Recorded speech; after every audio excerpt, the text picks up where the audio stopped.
బ్రహ్మర్షి పితామహ పత్రిజీ గారికి నా యొక్క ప్రణామములు. నా పేరు అంబటి వెంకటనారాయణ. నేను ప్రభుత్వ గ్రంథాలయ లైబ్రరీగా నేను విధులు నిర్వహిస్తున్నాను కాకినాడలో. ఈరోజు గురు పూజోత్సవం సందర్భంగా నాకు ధ్యానంలో మెలకువలు నేర్పించి ధ్యాన అభ్యాసం చేయించినటువంటి మా గురువర్యులు సాగర్ పిరమిడ్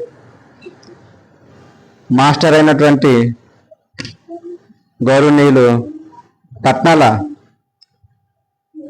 లీలావతి భాస్కర్ మాస్టర్ గారిని ఈరోజు నేను గురు పూజోత్సవం సందర్భంగా వారిని కలిసి వారి యొక్క ఆశీస్సులు, మా గురువు గారి ఆశీస్సులు పొందాలనే ఉద్దేశంతో నేను ఆయన దగ్గరికి సాగర్ పిరమిడ్కి రావడం జరిగింది.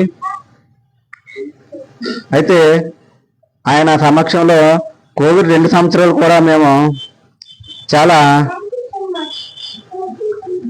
ఎక్కువ సమయం ఆయన యొక్క సాగర్ పిరమిడ్లోనే మేము ఎక్కువ ధ్యానం చేస్తుండేవాళ్ళం. ఆ అభిమానంతో మేము కాకినాడ జాబ్ నిమిత్తం వెళ్ళిపోయినా గురు పూజోత్సవం సందర్భంగా ఆయన యొక్క ఆశీస్సులు పొందాలనే ఉద్దేశంతో వచ్చాను. కాకపోతే ఇది మాకు ప్రతి సంవత్సరం జరుగుతుండేదే. కాకపోతే ఇక్కడ ఈరోజు ఒక చిన్న మిరాకిల్ జరిగింది. ఇదంతా కూడా ధ్యానంలో అయినటువంటి మీతో నేను షేర్ చేసుకోవాలనే ఉద్దేశంతో ఈ యొక్క జరిగిన మిరాకిల్ మీకు చెప్తున్నాను.